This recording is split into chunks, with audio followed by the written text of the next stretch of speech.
Today की team और पशु विभाग से आए हुए अधिकारी जो आज़ादी के 75वें महा उत्सव के रूप में उन्होंने हमारे गांव को चुना।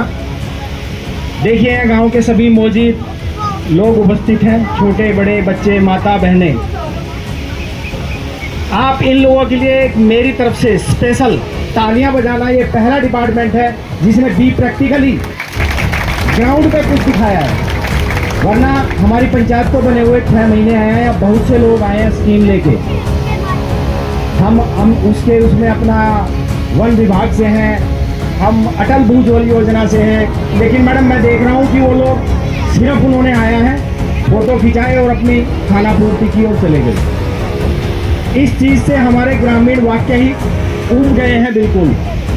शायद मैं अगर यहाँ कुछ संख्या कम है ना तो उसका एक ये भी कारण है कि आए दिन प्रोग्राम होते रहते हैं, कुछ होता नहीं है। लेकिन ये हमारी खुशनसीबी है कि मैडम साहिबा भी प्रैक्टिकली हमारे गांव के लिए कुछ करवाने जा रही है। और मेरा इसके अंदर जो सबसे मुख्य उद्देश्य था यहाँ इनको लाना, इनके सामने मैंने बात रखी, इन्होंने मेरा मैसेज पढ़ा और इन्होंने तुरंत निश्चय किया कि सुल्तानपुर के अंदर एक प्रोग्राम रखेंगे। आप सभी को पता है कि हमारी पंचायत ने प्रस्ताव करके हमारे एमएलए के माध्यम से पशु अस्पताल के लिए मैडम लिखा हुआ है और उन्होंने भी वो लेटर शायद आपके पशु विभाग के लिए लिखा हुआ है। ठीक है, तो इसके लिए आप जोरदार तालियां बजाओ, क्योंकि हमारी ये पहली मांग थी। और मैं चाह रहा हूँ कि आज ये जो प्रोग्राम हुआ है, मैं समझूंगा अगर मेरे यहाँ पशु अस्पताल आया तो वो सफल हो गया।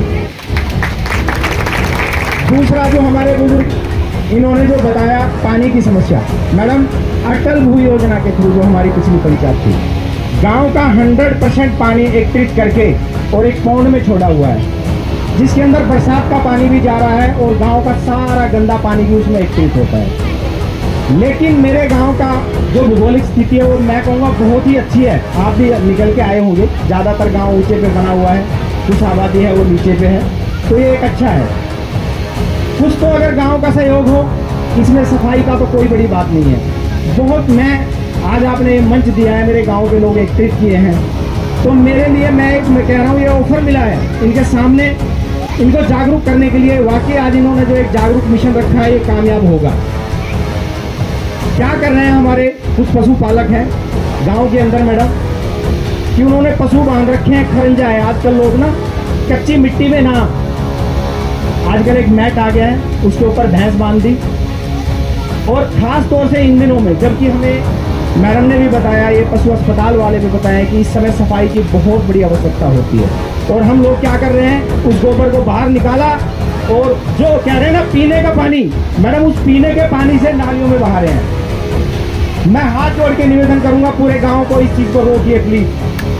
आप लोग ही इसको रोक सकते हैं, कोई सरपंच, कोई संस्था या प्रशासन इसको नहीं रोक सकता। आप लोग कंट्रोल करोगे तभी होगा। दूसरी मैडम साहिबा, एक बहुत बड़ी समस्या है मेरे गांव में आवारा पशुओं की, तो मैं आपके माध्यम से भी जानना चाहूँगा, शायद आपने मेरा वही मैसेज पढ़ा था जिसके माध्यम से आपने डिसाइड किया कि सुल्तानपुर के अंदर प्रोग्राम रखेंगे।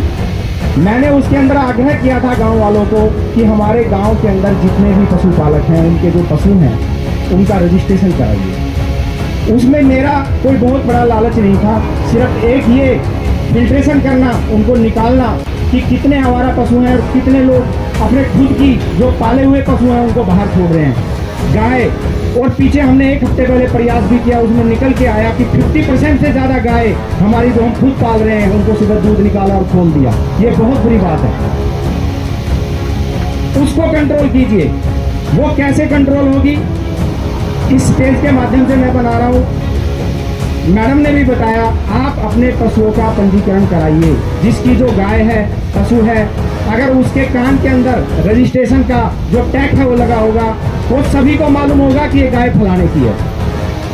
खेतों में जाती है, तकरार होती है, रिपोर्ट पे नौबत आती है, मारापीटी होती है, ये बेकार की बातें हैं। ये समस्या कोई भी प्रशासन नहीं करेगा, ये हमें स्वयं हल करनी है। हमारे किसान भाई परेशान हैं, आसपास के किसी भी गांव में ऐसा नहीं है कि पशुओं को खुला छोड़ दिया जाए। यहाँ पे हमारे पशु भाई सारी रात जो किसान है वो जागते हैं उन पशुओं को घेरने के लिए, उसमें आधे से ज़्यादा तो पशु हमारे हैं।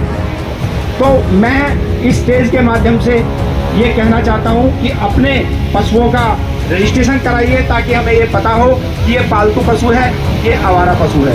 फिर मैं जानना चाहूँगा, क्या मैडम साहिबा, मेरे यहाँ पे बहुत ज़्यादा आवारा पशु हैं, हम अपने स्तर पे तो उनको ज़्यादा से ज़्यादा ये कर सकते हैं कि गौशाला में छुड़वा दें, क्या उसके अलावा भी हम, आप कोई उपाय हमें बताएंगी जो हम उनसे अपना पीछा छुड़ा सकें?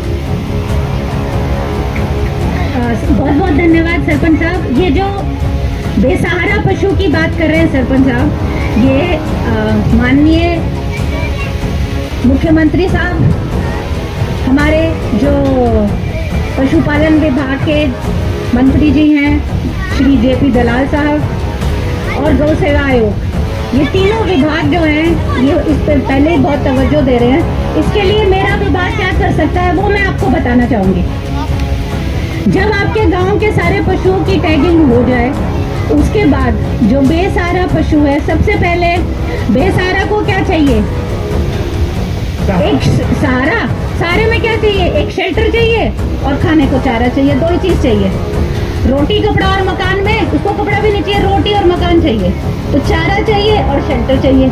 अब शेल्टर के लिए अगर कोई गौशाला तैयार है, क्योंकि मैं अपने यहाँ 24 गौशालाएं हैं ज़िले में, मैं बारी बारी सभी में विजिट कर चुकी हूँ, जाती भी रहती हूँ, तो गौशालाओं में अभी ये स्थिति है कि वो पहले ही ओवर पैक्ड है।